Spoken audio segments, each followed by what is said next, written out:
अस्सलाम वालेकुम, welcome to my YouTube channel. उम्मीद है कि आप सब खैरियत से होंगे। आज हम एक्सरसाइज 22.1 के जो लास्ट रिमेनिंग 2 क्वेश्चंस रह गए हैं वो डिस्कस करेंगे। बाकी सारे क्वेश्चंस हम लास्ट लेक्चर्स में डिस्कस कर चुके हैं। ठीक है, तो आते हैं क्वेश्चन नंबर 10 पे। क्वेश्चन नंबर 10 क्या है भाई हमारे पास? The value of resistance in ohms of a batch of 48 resistors of similar value are. ये सारी वैल्यूज़ दी हुई हैं वो जो कि 48 रजिस्टर्स की वैल्यू हैं जो ओहम में है रेजिस्टेंस की। ठीक है, क्या फाइंड करना है? फॉर्म करना है continuous frequency table, also compute commutative and percentage frequencies. ठीक है, सबसे पहले तो मैं बोलते हैं कंटिन्यूस। हमें पता चल गया कौन सा है भाई, कंटिन्यूस डेटा हमें गिवन है, यानी हमें कंटिन्यूस टेबल बनाना है। कंटिन्यूस टेबल बनाने तो हमें फार्मूले जो हमने लास्ट वाले क्वेश्चंस में यूज़ किए थे सारे वही फार्मूले यहाँ पे भी यूज़ होंगे। उसको फार्मूले से हम वैल्यूज़ निकालेंगे और फिर उसके बाद हम क्या करेंगे, टेबल जनरेट करेंगे। ठीक है, सबसे पहले हमें क्या काम करना होता है? सबसे पहले हमें इसे अरेंज करना है असेंडिंग ऑर्डर में। तो असेंडिंग ऑर्डर में अरेंज करते हैं और आपसे मिलते हैं, क्योंकि अगर मैं अरेंज करूँगी तो बहुत टाइम लग जाएगा। तो मैंने सारे क्या किया, असेंडिंग ऑर्डर में अरेंज कर लिया। आप लोग भी देख लीजिएगा, चेक भी कर लिएगा। मैंने इसे काउंट कर लिया है, तो ये मेरे पास जितने 48 ऊपर गिवन थे तो ये 48 ही हो रहे हैं। ठीक है, सबसे पहले हम रेंज निकालते हैं, maximum value minus minimum value. तो मैक्सिमम वैल्यू हमारे पास क्या है 23.4 है और मिनिमम वैल्यू हमारे पास क्या है 20.5 है। जब मैंने इन दोनों को माइनस किया, आप कैलकुलेटर की मदद से भी माइनस कर सकते हैं। अगर किसी को बहुत ज़्यादा अच्छी कैलकुलेशन आती है तो वो मैनुअली भी माइनस कर सकता है। ठीक है, तो कैलकुलेटर की with the help of calculator जब हमने क्या किया, इसको माइनस किया तो हमारे पास आंसर आ गया है 2.9 है। 2.9 है तो मैं इसको 3 भी लिख सकती हूँ राउंड ऑफ करके। ठीक है, तो मैंने क्या लिख दिया है, नियरेस्ट टू क्या है 3 है। अब रेंज के बाद हमें क्या निकालना होता है, के निकालना होता है। के पहले क्यों निकालेंगे, क्योंकि एच की वैल्यू निकालने के लिए हमें के की ज़रूरत पड़ेगी, तो के निकालते हैं। सही है, के का फॉर्मूला हमारे पास है 1 + 3.322 लॉग एन। अब यहाँ पे एन क्या है, क्योंकि यहाँ पे हमें क्या है भाई 48 नंबर्स का डेटा की मैंने, तो आपको पता है एन क्या होता है। एन क्या हो गया 48 हो गया। सही है, तो यहाँ पे लॉग की जगह 48 लिख दिया। कैलकुलेटर से हम डायरेक्ट क्या निकालेंगे, लॉग 48 निकालेंगे। हमारी वैल्यू आ गई 1.68। ठीक, अब इसको हम मल्टीप्लाई कर देंगे 3.322 से, और जो भी वैल्यू आएगी मल्टीप्लाई करने के बाद उसमें हम क्या ऐड कर देंगे, 1 ऐड कर देंगे। ठीक है, हम एक साथ क्या करते हैं, इसको with the help of calculator solve कर लेते हैं। जब हमने सॉल्व किया तो हमारे पास वैल्यू क्या आ गई 6.585। अब क्योंकि हम वैल्यू हमेशा या होल नंबर में लिखते हैं तो हम इसे राउंड ऑफ कर लेते हैं। अब क्योंकि ना 6 के बाद जो है वो नंबर 5 है, 5 से ज़्यादा होता है अगर राउंड ऑफ करने के लिए, तो आपको पता है वो नंबर एक ऐड हो जाता है। तो मैं इसको 7 नियरेस्ट टू 7 लिख सकती हूँ। ठीक है, अब हम क्या निकालेंगे, एच निकाल लेंगे। तो एच निकालने के लिए हमें क्या एक चीज़ पता होनी चाहिए, सबसे पहले फॉर्मूला देख लेते हैं। तो एच निकालने के लिए हमें किस पता होनी चाहिए, एम। लास्ट वाले क्वेश्चन में तो एम का था ही नहीं, क्योंकि तो कोई डेसिमल थे नहीं, तो एम क्या था 0 आ रहा था। अब यहाँ पे डेसिमल है तो एम बेसिकली होता है क्या है कि डेसिमल के बाद कितने डिजिट हमें गिवन है। तो जहाँ पे डेसिमल के बाद हमें एक डिजिट गिवन है और पूरा डेटा क्या होगा, सेम होगा। मतलब हर दफ़ा डेसिमल के बाद एक ही डिजिट होगा हर वैल्यू में। अगर एक से ज़्यादा किसी में एक है, किसी में 2 है, तो ऐसा डेटा आपको गिवन नहीं होगा। तो हर वैल्यू में आप देख सकते हैं डेसिमल के बाद एक ही डिजिट है, तो एम क्या हो गया मेरा 1 हो गया। ठीक है, तो एम की जगह मैंने क्या लिख दिया, 1 लिख दिया। आर मैं ऊपर निकाल चुकी हूँ जो कि है 3, तो आर की जगह मैंने 3 लिख दिया और के की जगह मैंने क्या लिख दिया, 7 लिख दिया। ठीक है, मल्टीप्लाई करेंगे किससे, मल्टीप्लाई करेंगे किससे 10 एम, यानी एम की जगह मैं क्या लिख दूँगी, 1 लिख दूँगी। अभी तो मैं ये दोनों मल्टीप्लाई हो रहे हैं, ऊपर 10 और नीचे भी 10 डिवाइडर में से कैंसिल आउट भी कर सकती हूँ और डायरेक्ट कैलकुलेटर से हम लोग सॉल्व भी कर सकते हैं। तो जब मैंने 3 को 7 से क्या किया, डिवाइड किया, तो मेरे पास वैल्यू क्या आ जाएगी, डेसिमल में आ जाएगी। अच्छा, ये हमारे पास क्या आ गई 4285। अब यहाँ पे हमें काम करना है, क्यों हाइट तो ज़ाहिर है डेसिमल में हम ऐसे लेंगे और अगर हम उसको प्रॉपर राउंड ऑफ करेंगे तो वो 0 ही आएगा, क्योंकि तो 5 हो नहीं रहा, 4 5 नहीं हो रहा, और ये फिर क्या हो जाएगा 0 हो जाएगा। 0 हम कर नहीं सकते, तो हम क्या करेंगे 4285 के नियरेस्ट क्या आएगा 5 आ रहा है, तो हमने हाइट अप्रॉक्सीमेटली 0.5 ले ली। ठीक है, अब हाइट आपको पता है क्या होती है, तो हाइट का जो है वो हमें इस्तेमाल करना होता है, तो इसलिए हमने क्या की 0.5 ले ली, सिंपल एंड इजी। अब यहाँ डी निकाल लेते हैं, डी स्पेसिंग होती है, तो ये क्या आ गया मेरे पास 0.1 आ गई थी। अब मुझे क्या निकालना है, LCL और UCL निकालना है, मतलब क्या निकालना है, लोअर क्लास लिमिट और अपर क्लास लिमिट। तो लोअर क्लास लिमिट तो सबसे मिनिमम वैल्यू जो होती है वो क्या होती है, लोअर क्लास लिमिट होती है, जो कि है 20.5। और अपर क्लास लिमिट हमारे पास क्या हो जाएगी, अपर क्लास लिमिट हो जाएगी हमारे पास, लोअर क्लास लिमिट में हम क्या करेंगे, एच को ऐड करेंगे, मतलब हाइट को ऐड करेंगे और माइनस कर देंगे स्पेसिंग, यानी 0.1 को हम इसमें से क्या कर देंगे, माइनस कर देंगे। तो ये हमारे पास क्या आ गई, अपर क्लास लिमिट आ गई। क्लास इंटरवल का पहला वाला जो हमारे पास इंटरवल है वो तो हमारे पास आ गई। लोअर क्लास लिमिट और अपर क्लास लिमिट मैंने आपको लास्ट में ही बताया था। पहली वैल्यू क्या होती है लोअर क्लास लिमिट, दूसरी वैल्यू क्या होती है अपर क्लास लिमिट होती है। ठीक है, तो हमने क्या किया इसको सॉल्व किया तो ये हमारे पास क्या आ गई 20.9 आ गई। इससे क्या अब हम क्या बनाएंगे टेबल बनाएंगे सबसे पहले। तो टेबल बनाते हैं। टेबल में सबसे पहला कॉलम हम क्या बनाएंगे, टेबल में हम सबसे पहला कॉलम बनाएंगे क्लास इंटरवल का। तो हम यहाँ लिख देते हैं क्लास इंटरवल। ठीक है, जो 3 कॉलम तो मस्ट है, क्लास इंटरवल, टेली मार्क्स और फ्रीक्वेंसी जो लास्ट वाले में बनाए तो सेम वही बनाएंगे। बाकी जो एक्स्ट्रा चीज़ें हमसे पूछी जाएंगी तो वो जो है हम फिर आहिस्ता आहिस्ता आगे निकालते जाएंगे। टेली मार्क्स की मैंने TM लिख दिया, जगह बचानी थी, और फिर फ्रीक्वेंसी लिख दी। क्लास इंटरवल में हमें लोअर क्लास लिमिट तो सबसे पहले हमें गिवन है 20.5, तो ये डायरेक्ट हमें 20.5 लिख लिए। और कहाँ तक जाना है 20.9 तक जाना है। अब आप इसको चेक भी कर सकते हैं, हाइट क्या है 0.5 है। ठीक है, क्योंकि डेसिमल में थोड़ी सी कन्फ्यूजन होगी, लेकिन आप इसके लिए क्या करें हाइट चेक करने के लिए कि आप डेसिमल के बाद वाली वैल्यू लें। आप एज्यूम करें कि आपके पास हाइट क्या है 5 है। ठीक है, तो आप जो यहाँ पे आप क्लास इंटरवल में आए, डेसिमल के बाद यहाँ पे 5 से स्टार्ट हो रहा है तो काउंट कर लें। आपको पता है 5 उसमें इंक्लूड होना चाहिए, तो 5 से 5 6 7 8 और 9 ये 5 हो गए। तो यानी कि डेसिमल के बाद मेरे पास क्या आना चाहिए 9 आना चाहिए, तो मेरे पास 9 ही आ रहा है 5 से लेकर 9 तक 0.5। ठीक है, समझ आ गई मेरी बात? होपफुली समझ आ गई होगी कि थोड़ा सा कंफ्यूजिंग है। आप इस तरह लोअर क्लास लिमिट और अपर क्लास लिमिट फॉर्मूले से भी निकाल सकते हैं। बेसिकली अगर आपको मैनुअली करना है तो मैं आपको बता रही हूँ कि डेसिमल के बाद वाली वैल्यू को देखें और उसमें जो है हाइट की 5 की ले लें और 5 को इंक्लूड करते हुए 5 6 7 8 9 9 तक हो गया। अच्छा, आप आगे वाली वैल्यू मुझे कैसे लेनी है, वहाँ पे तो D1 ही था तो डायरेक्ट हमने एक आगे करते थे और ले लेते थे। यहाँ पे हमें क्या करना है, D 0.1 है तो 20.9 में 0.1 क्या होगा ऐड होगा। ठीक है, तो 20.9 में जब 0.1 ऐड होगा तो ये क्या हो जाएगा 21 हो जाएगा। स्पेसिंग का मतलब क्या होता है कि कितना स्पेस रखना है। वहाँ पे 1 होता था तो डायरेक्ट अगर मैंने 20 लिया है तो आगे से मैं 21 ले लेती थी। यहाँ पे 0.1 है तो 20.9 में 0.1 ऐड होगा तो 20.1 आ जाएगा। अब मैंने 21.5 कैसे लिया, मैं या तो मैं वही काउंट करके भी ले सकती हूँ कि 0 1 2 3 4, ये 4 होगा। ठीक है, ये 4 होगा, ये 5 नहीं होगा क्योंकि 0 भी काउंट होगा तो 0.5 की स्पेसिंग है। और डायरेक्ट मैं ये भी कर सकती हूँ कि मैं ये लोअर क्लास लिमिट मेरे पास यहाँ पर 21 हो गई और अपर क्लास लिमिट में लोअर क्लास लिमिट 21 डालूंगी और H और वो D तो सेम ही रहेगा। सॉल्व करूँगी तो मेरे पास 21.4 आ रहा होगा। सेम इस तरह मैं सारी जो है इसी तरह निकाल लूँगी। या तो अगर आप जो है मैनुअल निकालना चाह रहे हैं 0.5 की हाइट देखते हुए तो आप उस तरीके से निकाल लें जैसे आपको आसानी हो। उसमें कन्फ्यूजन का थोड़ा चांसेस ऐड मत कीजिएगा। 20.5 में जब आप 0 ऐड करेंगे तो 0.5 ऐड करेंगे तो 21 हो जाएगा, इसलिए ऐड नहीं करना है, उसमें 0 भी इंक्लूड होना है, हाइट देख कर लेनी है। इसलिए मैं कह रही हूँ आप लोग फॉर्मूला यूज़ करते हुए इसको क्या करें सॉल्व करें। लोअर क्लास लिमिट और अपर क्लास लिमिट का हर स्टेप पे अलग अलग फॉर्मूला यूज़ कर लें, बिल्कुल सही आपकी क्या आ जाएगा क्लास इंटरवल आ जाएगा। हाइट हमारी 7 है, हमारे पास 6 वो आ गए हैं तो इसका मतलब सही है 6.5 समथिंग। नहीं, S to 7 हमने लिया था तो 6 हमारे पास जो है वो नंबर ऑफ़ क्लासेस आ गई तो सही है, इसमें कोई कन्फ्यूजन नहीं है। ठीक है, होपफुली आप लोगों को मेरी बात समझ में आ गई होगी। आप डायरेक्ट फॉर्मूले से भी निकाल सकते हैं या अगर आपको मैनुअली करना है तो वो नंबर को इंक्लूड करते हुए 5 तक की जंप लगाएं, डेसिमल के बाद 5 नंबर ऐड करके लिख दें, सिंपल। ठीक है, अब हम आते हैं किस पे, टेली मार्क्स पे। तो हम क्या लगाएंगे, टेली मार्क्स लगाएंगे। सही है, सारे ऐसे ही करने हैं। अब डेसिमल वाले फॉर्मूले में क्वेश्चंस में थोड़ा सा यही जो है वो डिफ़िकल्टी है। तो अगर आप लोग को जो है इसमें कोई कन्फ्यूजन होगी तो आप ये क्वेश्चन आगे सॉल्व नहीं कर सकते। क्लास इंटरवल जो है मेन है, अगर क्लास इंटरवल ही गलत हो जाएगा, आपने क्लास इंटरवल ही सही नहीं बनाया है तो फिर आगे सॉल्व करना क्या हो जाएगा, मुश्किल हो जाएगा। तो सिंपल क्या करें, लोअर जो मतलब पहली क्लास की अपर क्लास लिमिट होगी वो क्या होगी, दूसरी क्लास की लोअर क्लास लिमिट होगी, तो उसको यूज़ करें और दूसरी क्लास की अपर क्लास लिमिट निकाल लें। ठीक है, अब हम क्या लगाते हैं, टेली मार्क्स लगाते हैं। तो पहले वाला हमारे 3 आ गए तो फ्रीक्वेंसी क्या हो गई 3 हो गई। अब 21 से हमें लिखना है 21.4 तक, तो 21 से हम जाएंगे 21.4 तक। तो ये हमारे पास क्या है, 1 2 3 4 5 6 7 8 9 10 10 है। ठीक है, तो 10 आपको पता है कैसे लगाते हैं टेली मार्क्स। ये हो गया 5 6 7 8 9 10, तो यहाँ पे हमने फ्रीक्वेंसी में क्या लिख दिया 10 लिख दिया। अब मुझे 21.5 से जाना है 21.9 तक। ठीक है, इसमें भी 5 की हाइट आ रही है, 5 6 7 8 9। ठीक है, तो ये यहाँ से स्टार्ट करूँगी और जाऊँगी मैं यहाँ तक। ठीक है, तो 1 2 3 4 5 6 7 8 9 10 11, तो ये क्या हो गया 11 हो गया। तो मैं यहाँ पे टेली मार्क्स लगाऊंगी 11, 1 2 3 4 5 6 7 8 9 10 11, 11 आ गया। ठीक है, अब मुझे आना है 22 से 22.4 तक। तो 22 से हम जाते 22.4 तक, तो ये हो गया यहाँ तक जाना है। 1 2 3 4 5 6 7 8 9 10 11 12 13 13।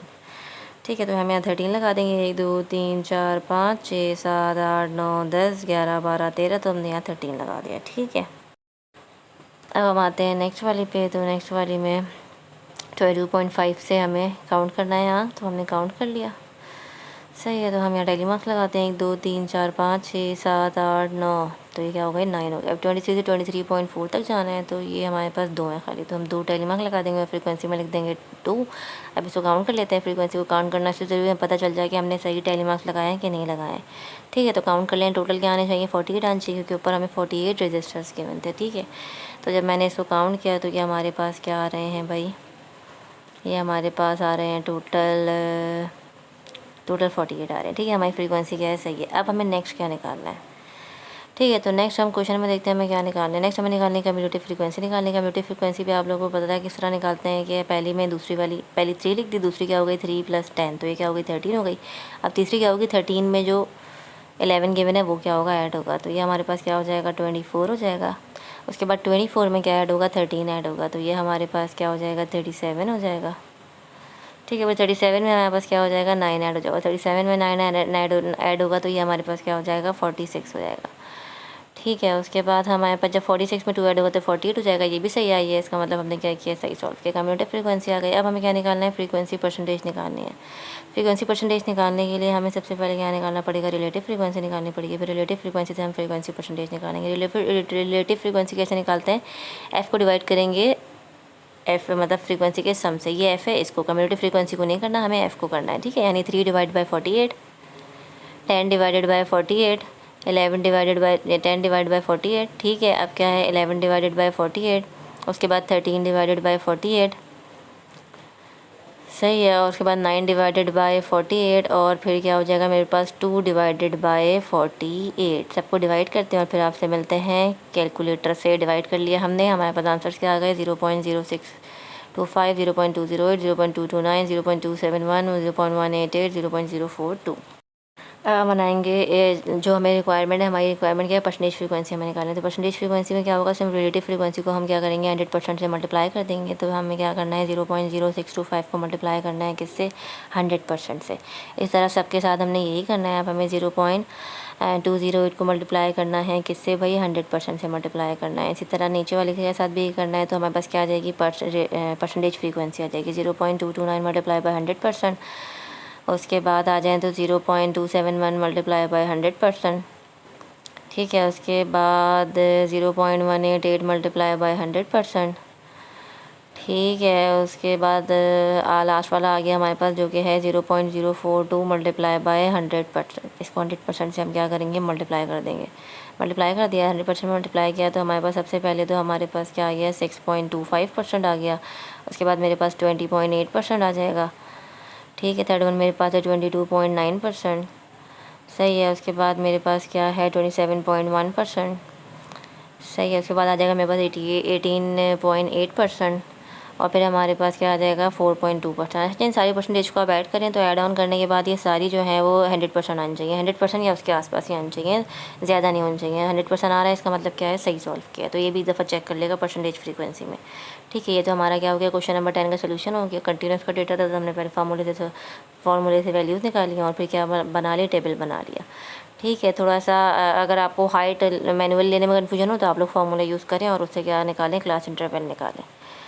ठीक है, अब हम आते हैं क्वेश्चन नंबर 11 पे। क्वेश्चन नंबर 11 क्या है, the mass in KG of 50 blocks of metal were measured collect to nearly 0.1 kg and are listed below, construct frequency distribution of the masses and compute relative and percentage frequency। ठीक है, इसमें नहीं बताया continuous data है या क्या है, तो क्योंकि मासेस की बात हो रही है तो मासेस ज़ाहिर पॉइंट में भी हो सकते हैं, होल नंबर नहीं होंगे हमेशा, डेसिमल में भी हो सकते हैं, तो ये कंटिन्यूस डेटा ही होगा। तो काम हमें क्या करना है, वही सारा काम करना है जो हमने जो है लास्ट वाले क्वेश्चंस में किया था।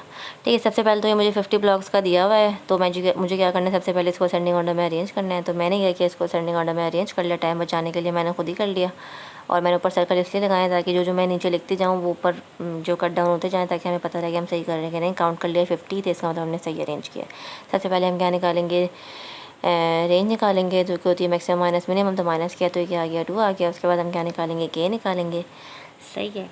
तो के का हमने क्या किया, फार्मूला लिख दिया जो कि है, आप लोग फार्मूला हर जगह ज़रूर मेंशन करिएगा, मैं जो है फार्मूले लिख नहीं रही हूँ, ठीक है, लेकिन आप लोगों ने फार्मूले ज़रूर मेंशन करना है। यहाँ पे एन क्या है हमारे पास 50, क्योंकि हमें 50 जो है वो ब्लॉक्स का मास दिए मैंने, तो एन क्या आ गया, लॉग के साथ 50 आ गया। तो हमने with the help of calculator सबसे पहले क्या निकाला, लॉग 50 निकाला। और 50 हमारे पास आ गया भाई 1.69897। ठीक है, तो उसको मल्टीप्लाई करेंगे डायरेक्ट 3.322 से, और उसमें हम ऐड कर देंगे, ऐड ऑन क्या करेंगे, 1 ऐड कर देंगे। तो डायरेक्ट जो के की हमारे पास वैल्यू आ रही होगी हम वो लिखते हैं। तो हमारे पास के की वैल्यू आ रही है 6.64, तो इसको नियरेस्ट में 7 लिख सकती हूँ, तो मैंने 7 लिख दिया राउंड ऑफ करके। ठीक है, अब हम क्या निकालेंगे, एच निकालेंगे। तो एच के लिए हमें एम पता होना चाहिए। तो एम हमारे पास क्या है, 1 ही है, क्योंकि डेसिमल के बाद हर वैल्यू में एक ही नंबर गिवन है, तो डेसिमल के बाद एक ही नंबर है। चेक कहाँ से करना है आपको पता है, राइट साइड पे चेक करना है। तो डेसिमल के बाद एक ही नंबर है, तो एम क्या हो गया, 1 हो गया। तो मैंने क्या किया, ये एच वाला फार्मूला लगाया। इसमें आर मेरे पास 2 है, डिवाइडेड बाय के 7 और 10 1। ठीक है, तो मैं इसको कैंसिल आउट भी कर सकती हूँ, डायरेक्ट कैलकुलेटर सॉल्व भी कर सकती हूँ, एक ही बात है, कोई मसला नहीं है। हम 2 डिवाइड बाई 7 करेंगे, तो ये हमारे पास 2 डिवाइड बाई 7 हमारे पास आ रहा है भाई 0.2857, फिर वही आ रहा है। तो अब हम क्या करेंगे, इसको नियरेस्ट ज़्यादा करीब इसके क्या है 0.5 है। तो इस डेसिमल वाले क्वेश्चन में हम ज़्यादातर यही करेंगे कि अगर 0.3 0.4 समथिंग ऐसा हो तो हम 0.5 के नियरेस्ट ले लेंगे, ताकि हमें क्वेश्चन सॉल्व करने में और क्लास इंटरवल बनाने में क्या आसानी हो। फिर स्पेसिंग के लिए वही काम करना है। तो 1 डिवाइड बाई 10 की पावर 1 जब हुआ तो 0.1 आ गया। अब हमें लोअर क्लास लिमिट और अपर क्लास लिमिट निकालनी है। डेसिमल वाले क्वेश्चन में बहुत इंपॉर्टेंट है, क्योंकि लोअर क्लास लिमिट और अपर क्लास लिमिट से हमें क्वेश्चन सॉल्व करने में क्या होगी, आसानी होगी। तो अपर क्लास लिमिट हमारी क्या होगी, 7.1 प्लस 0.5 माइनस 0.1। ठीक है, तो ये हमारे पास क्या हो जाएगा, सही है, 7.5 हो जाएगा। ठीक है, तो अब हम लोअर क्लास लिमिट और अपर क्लास लिमिट पहली क्लास इंटरवल की मिल गई है। तो अब हम क्या करेंगे, सबसे पहले हम टेबल बनाते हैं। तो सबसे पहले हम लिख दिया क्लास इंटरवल का CI लिख दिया। उसके बाद दूसरा पहले ही बना लेते हैं। तो ये अपर लोअर क्लास लिमिट 7.1 है और अपर क्लास लिमिट 7.5 है। अब हाइट भी हमारे पास 0.5 है, तो काउंट भी आप कर सकते हैं कि 1 से लेकर 5 तक जा रहा है। डेसिमल के बाद 5 अगर ऐड करें, मतलब 5 काउंट करें तो 1 2 3 4 5 तक जा रहे हैं, 1 और 5, 1 से 5 पे छलांग लगा रहे हैं, 0.5 की हाइट है। ठीक है, अब क्योंकि स्पेसिंग भी क्या है 0.1 की, यानी 7.5 में 0.1 ऐड करना है। यानी कि अगर मैं ऐसी मैनुअली कैलकुलेटर ना यूज़ करूँ तो मुझे 5 में क्या ऐड करना है, 1 ऐड करना है। डेसिमल के बाद क्या है, उधर 1 है और नीचे क्या है 5 है, तो क्या हो गया 6 हो गया, यानी 7.6 हो गया। 7.6 से मुझे जब हाइट में निकालूंगी तो मेरे पास यहाँ पर क्या आ जाएगा, 6 से काउंट करूँगी तो 5 तक काउंट करूँगी तो 8.0 जाएगा। इस फॉर्मूले से भी निकाल सकती हूँ डायरेक्ट। इस यहाँ लोअर क्लास लिमिट में रखूँ 7.6, 0.5 और माइनस 0.1, तो ये मेरे पास क्या आ जाएगा भाई, 8 आ जाएगा। ठीक है, इस with the help of this formula. वरना अगर आपको उससे करना है तो आप ऐसी मैनुअली भी कर सकते हैं काउंट कर करके। ठीक है, 8 हो गया।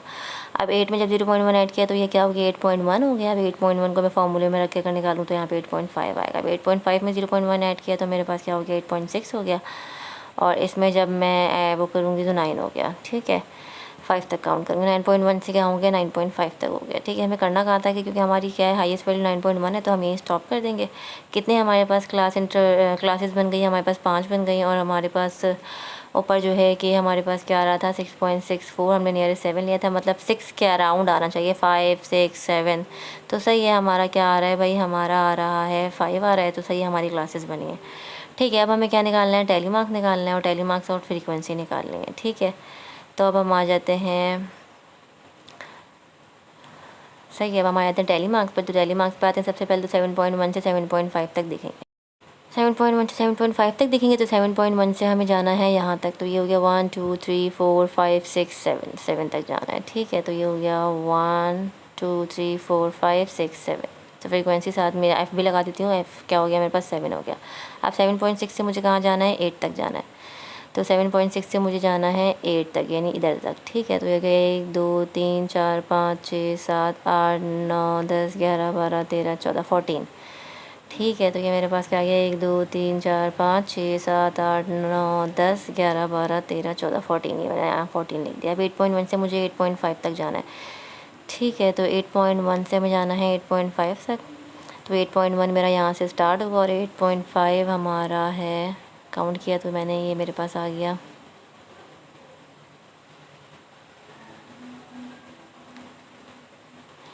ठीक है, तो अब हम क्या करते हैं, डेली मार्क्स लगाना शुरू करते हैं। ये मेरे पास आ गया 21, 1 2 3 4 4 5 6 7 8 9 10 11 12 13 14 15 16 17 18 19 20। और ये क्या है 21 21 हो जाएगा। तो ये इधर लगाएंगे, इसके साथ ही लगा देते हैं 21। तो यहाँ मैंने फ्रीक्वेंसी का लिख दी 21 लिख दिया। मुझे 8.6 से कहाँ जाना है, 9 तक जाना है। तो 8.6 से हम जाते हैं 9 तक। तो यहाँ पर 1 2 3 4 5 6 7 7 हो गए, 1 2 3 4 5 6 7 7 हो गए। 9.1 से मुझे जाना है 9.5 तक। तो यहाँ पर एक ही है मेरे पास, तो फ्रीक्वेंसी मेरे पास क्या आ गई 1 आ गई। इसको सम कर लेते हैं, टोटल 50 आना चाहिए। अगर ये 50 है इसका मतलब हमने सही क्या किया, टैली मार्क जो है वो मार्क किए। ठीक है, तो जब मैंने इनको ऐड किया तो ये मेरे पास 42 49 50, तो ये मेरे पास क्या आ रहे हैं 50 आ रहे हैं। सबमिशन एफ मेरे पास क्या आ रहा है 50 आ रहा है। इसका मतलब जो है हमने सही जो है यहाँ तक टेबल बनाया। हमें और निकालना क्या है, हमें ऊपर और निकालना है भाई रिलेटिव और परसेंटेज फ्रीक्वेंसी निकालनी। कम्युलेटिव नहीं निकालनी, तो कम्युलेटिव हम यहाँ पे क्या करेंगे, स्किप करेंगे। तो रिलेटिव हमने लास्ट में भी निकाली थी, तो सेम वही काम करना है। रिलेटिव में हमें क्या करना होता है, एफ़ को डिवाइड करना होता है सबमिशन एफ़ से, F divided by submission F, यानी 7 डिवाइड बाई 50। ठीक है, 7 divided by 50, 14 divided by 50, 21 divided by 50। 21 को डिवाइड करेंगे किससे, 50 से। उसके बाद आ जाएंगे तो 7 डिवाइडेड बाय 50 होगा, और उसके बाद 1 डिवाइडेड बाय 50 होगा। तो इसको हम सबको क्या करते हैं, डिवाइड करते हैं कैलकुलेटर से, और फिर आपसे मिलते हैं। तो हमने with the help of calculator इनको डिवाइड किया, और हमारे आंसर्स क्या आ गए भाई 0.14, 0.28, 0.42, 0.14 और 0.02। तो ये हमारे क्या आ गई, रिलेटिव फ्रीक्वेंसी आ गई है। भाई एक और टेबल क्या बनाना है, परसेंटेज फ्रीक्वेंसी का बनाना है, जो कि क्या होती है, रिलेटिव फ्रीक्वेंसी को मल्टीप्लाई करना है किससे, 100% से। ठीक है, सही है। तो हमने ये लिख दिया। अब हम क्या करेंगे, 0.14 को किससे मल्टीप्लाई करेंगे, 100% से मल्टीप्लाई करेंगे। यहाँ पर 0.14 मल्टीप्लाई बाय 100%। दूसरे पे आ जाएँ तो 0.28 को मल्टीप्लाई करना है किससे, 100% से। उसके बाद 0.42 को मल्टीप्लाई करना है किससे भाई, हमें 0.42 को मल्टीप्लाई करना है किससे, 100% से। उसके बाद 0.14 को हमें मल्टीप्लाई करना है किससे, 100% से। और उसके बाद 0.02 को हमें मल्टीप्लाई करना है किससे भाई, 100% से मल्टीप्लाई करना है। ठीक है, अब इसको मल्टीप्लाई करके लिख लेते हैं, परसेंटेज में लिख लेते हैं। तो सबसे पहला हमारे पास क्या आ जाएगा, 14% आ जाएगा। सही है। दूसरा हमारे पास क्या आ जाएगा, 28% आ जाएगा। उसके बाद हमारे पास आ जाएगा 42% आ जाएगा। उसके बाद हमारे पास 14% आ जाएगा, और लास्ट वाला हमारे पास 2% आएगा। फिर आप सबको सम करके चेक कर लेगा, ये 100% आ रहा होगा या उसके नियरेस्ट आ रहा होगा। तो अगर 100% आ रहा है, उसके नियरेस्ट आ रहा है, तो इसका मतलब हमने सही सॉल्व किया, सही परसेंटेज निकाल लिया। ठीक है, यहाँ पे जो चेकिंग के बहुत सारे तरीके हैं, अगर चेक सही कर लेंगे तो आपको पता चल जाएगा कि आपने सही सॉल्व किया है कि नहीं किया है। कंटिन्यूस का डेटा था तो सेम वही काम किया जो लास्ट वाले कंटिन्यूस के लिए हम करते हुए आ रहे हैं। क्योंकि डेसिमल में सिर्फ मैंने आपको बताया कि लोअर क्लास लिमिट और अपर क्लास लिमिट का फॉर्मूला बहुत इंपॉर्टेंट है। आप वो यूज़ कर लेंगे तो आपका जो टेबल गलत नहीं होगा। अगर आप मैनुअली करेंगे तो थोड़ी सी गलती के चांसेस हैं। ठीक है, और आगे यहाँ हमारी एक्सरसाइज क्या हुई, एंड हो गई। अगर आप लोग को इसमें कोई कन्फ्यूजन हो तो आप लोग कमेंट सेक्शन में पूछ सकते हैं। तो मिलते हैं नई एक्सरसाइज के साथ। तो तब तक के लिए अपना ख्याल रखिएगा। थैंक यू, अल्लाह हाफ़िज़।